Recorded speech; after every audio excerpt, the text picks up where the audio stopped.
Barrister Fuad AB পার্টির সাধারণ সম্পাদক বরিশালে গিয়েছিল সম্ভবত জনসংযোগ বা গণসংযোগ করার জন্য। সেখানে গিয়ে ধাওয়া খেয়েছে, শুনেছি মারও খেয়েছে, উত্তম মধ্যম খেয়েছে। অনেকগুলা ভিডিও ভাইরাল হয়ে গেছে। ব্যারিস্টার ফুয়াদকে তার এলাকায় হেনস্থা করা হয়েছে। সেখানে কুৎসিত সব স্লোগান দেওয়া হয়েছে, ফুয়াদের দুই গালে জুতা মারো তালে, ফুয়াদের চামড়া কুত্তা দিয়া কামড়ায়। মানে একজন মানুষকে লাঞ্ছনা দেওয়ার জন্য, বঞ্চনা দেওয়ার জন্য, অপমান করার জন্য, সম্মান করার জন্য যা যা করা দরকার প্রত্যেকটা স্লোগান বরিশালের ব্যারিস্টার ফুয়াদের বিরুদ্ধে দেওয়া হয়েছে। ভিডিওটা আপনারা দেখেন।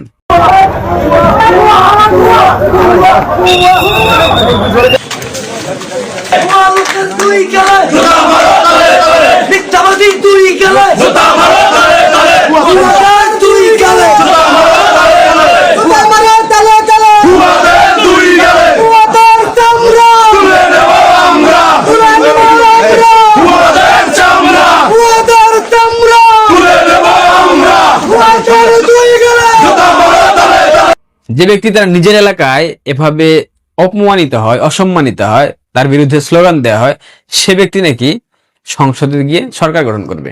শুনেছি এই কাজগুলো যারা করেছে তারা বিএনপির লোকজন। ব্যারিস্টার ফুয়াদ 5 আগস্টের পর থেকে বিএনপির কম চামচামিত করে নাই। 16 ডিসেম্বর সে বিজয় দিবস মানে না। এই ফুয়াদ সে মুক্তিযুদ্ধের শহীদের সংখ্যা 30 লক্ষ মানে না। 2 লক্ষ মা বোন সম্ভ্রম মারা হয়েছিল সেটা মানে না। জাতির পিতা বঙ্গবন্ধু শেখ মুজিবকে সে জাতির পিতা মানে না। মানে মুক্তিযুদ্ধের নাম শুনলে এদের একটা গাত্রদাহ শুরু হয়, মুক্তিযুদ্ধের নাম সামনে আসলে এদের মধ্যে একটা চুলকানি শুরু হয়, মুক্তিযুদ্ধের কথা শুনলে এদের মধ্যে কেমন একটা অস্বাভাবিক আচরণ এরা করা শুরু করে। রিজনটা কি? মুক্তিযুদ্ধে যা কিছু হয়েছিল, মুক্তিযুদ্ধের মাধ্যমে তো আমরা একটা স্বাধীন সার্বভৌম রাষ্ট্র উপহার পেয়েছি, একটা নির্দিষ্ট ভূখণ্ড উপহার পেয়েছি, একটা জাতীয় পতাকা পেয়েছি, একটা মানচিত্র পেয়েছি, একটা জাতীয় সঙ্গীত পেয়েছি, একটা স্বাধীন সার্বভৌম রাষ্ট্র পেয়েছি, একটা জাতীয়তাবাদ পেয়েছি, বাঙালি জাতীয়তাবাদ। তাহলে মুক্তিযুদ্ধ নিয়ে তাদের এত চুলকানির জায়গা কেন? কারণ এবি পার্টি হচ্ছে জামাতের বি কিংবা সি টিম, এবং জামাত কখনোই বাংলাদেশের মুক্তিযুদ্ধকে ধারণ করে না, লালন করে না। তারা বাংলাদেশের মুক্তিযুদ্ধকে কখনোই সম্মান করবে না, করেনি। সেই জায়গা থেকে ব্যারিস্টার ফুয়াদের মতো অসংখ্য জামাতের বি সি ডি টিম যারা আছে তারা মুক্তিযুদ্ধকে ধারণ করতে পারে না, তারা মুক্তিযুদ্ধকে নিতে পারে না। সেক্ষেত্রে ব্যারিস্টার ফুয়াদ নিতে পারবে না, এটা খুবই স্বাভাবিক একটা বিষয়। তবে আজকে বিজয়ের মাসে ব্যারিস্টার ফুয়াদকে তার নিজস্ব এলাকায় বরিশালে তাকে যেভাবে সেখানে ভিড়ের মধ্যে তাকে গায়ে হাত দেওয়া হয়েছে, এটা তার প্রাপ্য ছিল। কারণ এই মুক্তিযুদ্ধ, বঙ্গবন্ধু, বাংলাদেশের ইতিহাস, ঐতিহ্য, সংস্কৃতি প্রত্যেকটা বিষয়কে বিতর্কিত করেছে, প্রত্যেকটা বিষয়ের ভুল ব্যাখ্যা দাঁড় করিয়েছে, প্রত্যেকটা বিষয় নিয়ে ভুল সব তথ্য দিয়ে মিথ্যাচার করেছে, ভুলভাল সব ইতিহাস জাতির সামনে এনে তুলে ধরেছে। কোথা থেকে পেয়েছে, থেকে পেয়েছে, এগুলার কোনো বালাই নাই, তার কাছে কোনো রেফারেন্স নাই। সে যে কথাগুলো বলে প্রত্যেকটা কথা বিভ্রান্তিকর, কিন্তু চটকদার কথা বলে। এই ব্যারিস্টার ফুয়াদ কিন্তু বাংলাদেশ সেনাবাহিনীর প্রধান জেনারেল ওয়াকারকে হুমকি দিয়েছিল। এই ব্যারিস্টার ফুয়াদই কিন্তু ক্যান্টনমেন্ট উড়িয়ে দিতে চেয়েছিল গুলি করে, অথচ বহাল তবিয়তে আছে। গত কয়েকদিন পূর্বে এই ব্যারিস্টার ফুয়াদ কক্সবাজারে একটা নারীর সাথে যৌন সঙ্গমে লিপ্ত হয়েছিল এবং সেই ভিডিও ভাইরাল হয়ে গিয়েছিল। অন্য কোনো ফুয়াদ না, কিন্তু এই ফুয়াদ। এই বিজয়ের মাসে ব্যারিস্টার ফুয়াদকে মারা হয়েছে, লাঞ্ছনা বঞ্চনার শিকার হয়েছে, যার কারণে আমি বরিশালবাসীকে অসংখ্য অসংখ্য ধন্যবাদ দেব। এরকম নর্দমার কীটপতঙ্গকে আপনারা এইভাবেই আপ্যায়ন করবেন, এবং এই ব্যারিস্টার ফুয়াদরা এভাবেই সারা বাংলাদেশে খুব শীঘ্রই লাঞ্ছনা বঞ্চনার শিকার হবে। যারা 71, যারা মুক্তিযুদ্ধকে ধারণ করে না, তারা বাংলাদেশে কখনো রাজনীতি করার সুযোগ পাবে না। দীর্ঘমেয়াদে তারা কখনোই বাংলাদেশে সার্ভাইভ করতে পারবে না, এবং এটাই বাস্তব। বাংলাদেশ আওয়ামী লীগের যারা নেতাকর্মী আছেন, আপনাদের প্রত্যেকের উদ্দেশ্যে একটা কথা বলতে চাই। বাংলাদেশের গোয়েন্দা সংস্থা ডিজিএফআই এদের যে আইএসআই পন্থী অংশটা আছে, এই আইএসআই পন্থী অংশ একটা বিরাট গোষ্ঠীকে আপনাদের মধ্যে ঢুকিয়ে দিয়েছে। এখানে অনলাইন অ্যাক্টিভিস্ট আছে, এখানে বিভিন্ন বড় বড় নেতাদের পাইটু, যাদেরকে চামচা বলা হয়, তারা আছে। অর্থাৎ বিভিন্ন পর্যায়ে বাংলাদেশ আওয়ামী লীগের বড় পর্যায়ের যারা নেতাকর্মী আছেন, যারা বিভিন্ন দেশে অবস্থান করছেন, তাদের আশেপাশে এই এজেন্টগুলা ঘুরঘুর করছে আভ্যন্তরীণ ইনফরমেশন নেওয়ার জন্য। এখন বলতে পারেন কি এমন ইনফরমেশন যেটা তাদেরকে নিতে হবে? 5 আগস্টের পর থেকে আওয়ামী লীগ কিন্তু কার্যত কোনো ভূমিকা রাখতে পারেনি। এটা রাখতে পারেনি বললে ভুল হবে, তারা দেখাতে চায়নি। কারণ বাংলাদেশের রক্ষার দায়িত্ব শুধুমাত্র আওয়ামী লীগের না, বাংলাদেশের মানুষের দায়িত্ব, বাংলাদেশের প্রত্যেকটা রাজনৈতিক সংগঠনের দায়িত্ব বাংলাদেশের স্বাধীনতা সার্বভৌমত্ব রক্ষা করা।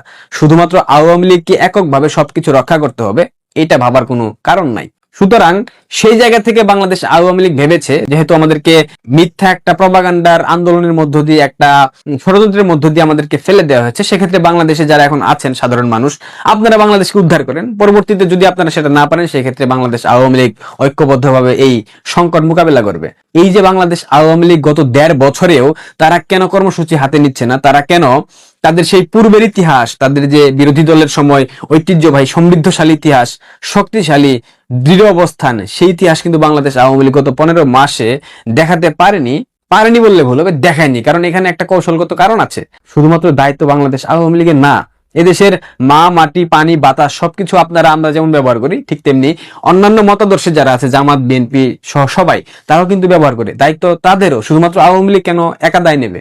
সুতরাং এই যে বাংলাদেশ আওয়ামী লীগের আগামী দিনের পরিকল্পনা, তারা কিভাবে আগাচ্ছে, তারা কিভাবে কি করবে, ভবিষ্যৎ পরিকল্পনা কি হবে, সবকিছু জানার জন্য, এবং নেতাকর্মীরা কোথায় কিভাবে কার সাথে কানেক্টেড হচ্ছে, দেশের মধ্যে কারা কোন নেতাকর্মীকে কিভাবে দিক নির্দেশনা দিচ্ছে, এই বিষয়গুলো সামনে আনার জন্য, সবকিছু জানার জন্য আওয়ামী লীগের মধ্যে অনেকগুলা ডিজিএফআই এর এজেন্ট আছে। এরা টাকার বিনিময়ে বিভিন্ন পারপাস সার্ভ করছে, ডিজিএফআই এর পারপাস। তো এগুলা সম্পর্কে আপনারা একটু সতর্ক থাকবেন, সচেতন থাকবেন, নয়তোবা দলের আভ্যন্তরীণ অনেক বিষয় গোয়েন্দা সংস্থা ডিজিএফআই এর কাছে চলে যাবে।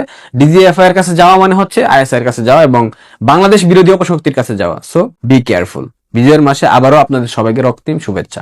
ব্যারিস্টার ফুয়াদের মতো বাস্টারদেরকে এভাবে আপনারা আপ্যায়ন করতে থাকেন। সাম্প্রতিক সময়ে মুক্তিযুদ্ধ সম্পর্কে বাজে কথা, কটূক্তি, মুক্তিযুদ্ধের ইতিহাস বিকৃতি করা বিষয়ে যে দুজন ব্যক্তি সব থেকে বেশি সমালোচিত এবং গালিগালাজ খাচ্ছেন, তাদের একজন এবি পার্টির সাধারণ সম্পাদক ব্যারিস্টার ফুয়াদ।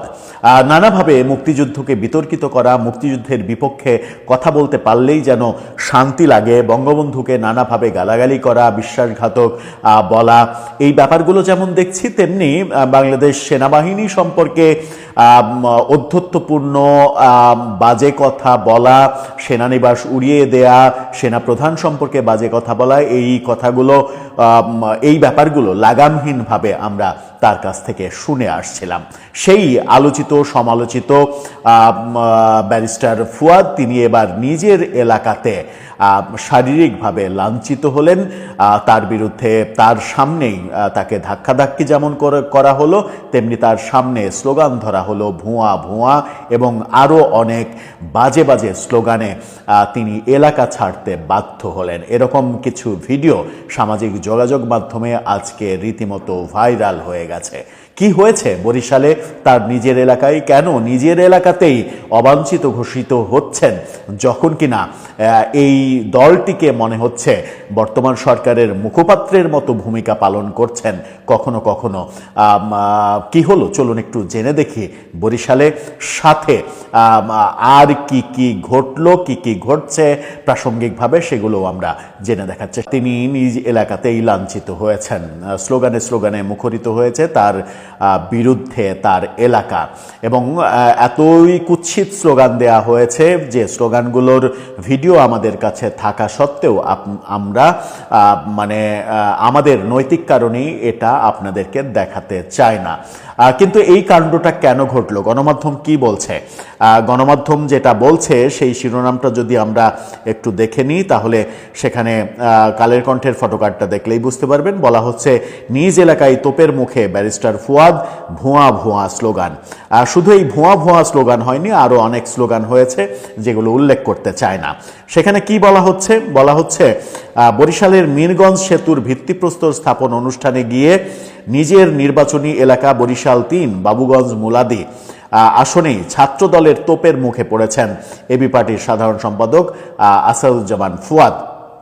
তাকে ঘিরে ভুয়া ভুয়া স্লোগান দেন ছাত্র দলের নেতাকর্মীরা। পরে তাকে বাবুগঞ্জে অবাঞ্ছিত ঘোষণা করা হয়, নিজের এলাকাতেই অবাঞ্ছিত ঘোষণা করা হয়েছে। দুপুর 1টার দিকে রহমতপুর বাবুগঞ্জ মুলাদি হিজলা সড়কের আড়িয়ালখা নদের পশ্চিম তীরে এই ঘটনা ঘটে। স্থানীয় সূত্রে জানা যায়, সেতুর ভিত্তিপ্রস্তর অনুষ্ঠানে যোগ দিতে এসে ব্যারিস্টার ফুয়াদকে দেখা মাত্র ছাত্রদলের একদল নেতাকর্মী তাকে ভুয়া ভুয়া স্লোগান দিতে থাকেন। পরিস্থিতি উত্তপ্ত হয়ে উঠলে তিনি দ্রুত সেখান থেকে গাড়িতে উঠে জায়গা ত্যাগ করেন। বাবুগঞ্জ উপজেলা ছাত্রদলের আহ্বায়ক আতিকুর রহমান আল আমিন বলেছেন, ব্যারিস্টার ফুয়াদ গণমাধ্যমে বক্তব্য দিয়েছেন বাবুগঞ্জের সাধারণ মানুষ চাঁদাবাজ এবং মিরগঞ্জ সেতুর চীনা ঠিকাদারি প্রতিষ্ঠানের কাছে চাঁদা দাবি করে। এটা অত্যন্ত অশোভনীয় ও মিথ্যাচার। এর প্রতিবাদে আমরা তাকে ঘিরে স্লোগান দিয়েছি এবং বাবুগঞ্জে তাকে অবাঞ্ছিত ঘোষণা করেছি। এ বিষয়ে আসাদুজ্জামান খানের সঙ্গে গণমাধ্যম যোগাযোগ করলে তাৎক্ষণিকভাবে কোনো সাড়া তার মেলেনি। এই ঘটনা যখন আমরা দেখছি তখন ছাত্রদলের মানে কি ঘটনা হয়েছে, কি অবস্থা হয়েছে, এবং সেখানে পুলিশের গাড়ি ছিল, পুলিশ ছিল, কেউই তাকে উদ্ধার করতে এগিয়ে আসেনি। প্রচন্ড আক্রমণের শিকার হয়েছেন তিনি।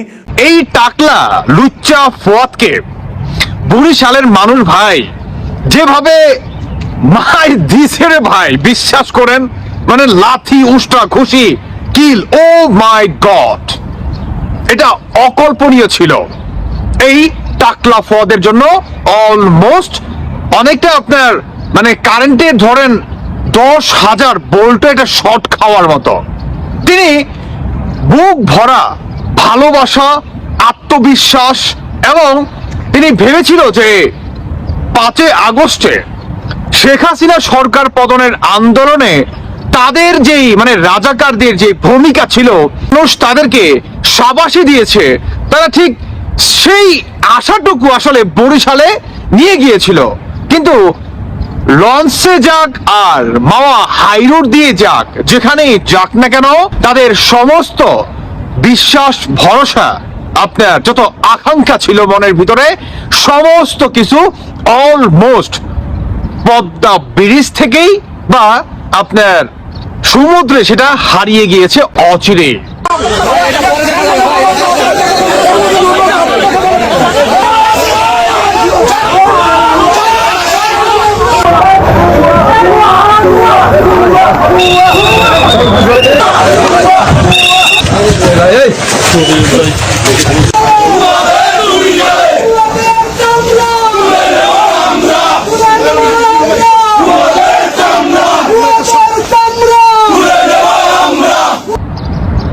বাংলাদেশে মুক্তিযোদ্ধা বা তাদের যে প্রতীক, তাদের যেই বাংলাদেশটা হওয়ার ক্ষেত্রে যে ভূমিকা, সেটা এমনি এমনি আসে নাই। ব্যারিস্টার টাকলা ফুয়াদ সেটা এমনি এমনি আসে নাই। কেমন খেলেন আপনার টাকলা মাথায়, বাইরে ভাই, টাকলা মাথায় যেভাবে থাপ্পড় মারছে, কি সব হয়েছে না, সব হয়েছে না, সব হয়েছে না, সেম সেম ক্যাটাগরির আওয়াজ। যখন টাকলা স্টেডিয়ামে মানুষ থাপ্পড় দিছে, কেউ ঠুয়া দিছে, কেউ তবলা বাজাইছে, সেম ক্যাটাগরির আওয়াজ। এটাকে দাবায় রাখতে পারবে না টাকলা ফুয়াদ। তোমাদের যেই বাপরা রয়েছে না, তোমাদের বাপেরাও না দাবায় রাখতে পারে নাই, পারবে না, পশ্চিম কালেও পারবে না। বাংলাদেশে মুক্তিযুদ্ধকে যারা খাটো করে দেখে, যারা অবমাননা করে, তাদের অস্তিত্ব বাংলার জনগণ রাখবে না। তার সবচেয়ে বড় প্রমাণ হচ্ছে টাকলা ফুয়াদ। এগুলা বুঝতে পারছো? এই যে তোমরা যে সমস্ত কথাবার্তা বলো না, দেখো না, তুমি, পিনাকি, ইলিয়াস, তোদের যত কটা মনে কর জঙ্গিবাদীরা রয়েছস না, তোদের এগেইনস্টে বাংলাদেশের মানুষ দাঁড়াবে। যতই তোরা বস, তোদের বাপেরা ইনস্ট্যান্ট নাও এখন পর্যন্ত বাংলাদেশে আইছে, আসে নাই, বাংলাদেশে আসবেও না। তোদের মতো যত কটা টাকলা ফুয়াদ আছে না, তোরা বাংলাদেশের মাটি থেকে জাস্ট বিলীন হয়ে যাবে, জাস্ট বিলীন হয়ে যাবে অচিরে। বঙ্গবন্ধু শেখ মুজিবুর রহমানকে মানে তোদের বাপে গজে বাঁশ দিয়া বাংলার মাটি থেকে খেদাইছিল, সেটা সহ্য হয় নাই, সেটা তোদের সহ্য হয় নাই। কাজেই তোরা বর্তমান আবারও বঙ্গবন্ধুকে মানে চিরজীবনের জন্য সরাই দেওয়ার চেষ্টা করছস, কিন্তু বাংলাদেশের মানুষ সেটাকে আরো তীব্রভাবে বুকের ভিতরে আগলাই ধরছে। মুক্তিযুদ্ধ এমনি এমনি হয় নাই, স্বাধীন বাংলাদেশ এমনি এমনি আসে নাই। তোদের মতো টাকলা ফুয়াদ যতদিন বাংলাদেশে বেজর মারা জন্ম নিবি, আমাদের মতো মানুষ বাংলাদেশে ততবারই জন্ম নিবে তোদের টাকলার ভিতরে তবলা বাজানোর জন্য। কেমন খেলি বরিশালে তবলার পিটানি, কেমন খেলি আওয়াজ ভালোই হয়েছে। বাবারে বাবা, মানে দেখবেন যে সকাল ভালা, হ্যাঁ, নাস্তার দোকানে একটা রুটি ছিঁড়া মাইরা দেয় না, কাক মানে কাউয়া যেভাবে মনে করেন ঠুকরা ঠুকরা খাই দেন না, আগেও পায় না। টাকলা মুরাদের অবস্থা এর থেকে ভয়ঙ্কর হয়েছে, এর থেকে ভয়ঙ্কর হয়েছে। সামনে এরা ঘর থেকে বের হবে কিনা সেটাও নিয়েও সন্দেহ আছে রে ভাই। যে ঘর থেকে বের হলে এই না মনে করেন কাক আইসা আমার টাকের ভিতরে কি না কি করে, আল্লাহ আলাম, আল্লাহ ভালো জানে। কাজেই বলবো তোদের অবস্থা, পতনের রাস্তা শুরু হয়ে গেছে, তারা আরো মার খাবে। তোদের মার খাওয়া জাস্ট স্টার্ট, তোদের অবস্থা আরো ভয়ঙ্কর হবে। তোদের বাপ দাদা 14 গোষ্ঠী যত কটা প্রেতাত্মা রয়েছে না, সব কটার অবস্থা বাংলাদেশে অচিরে আরো ভয়ঙ্কর হবেই হবে।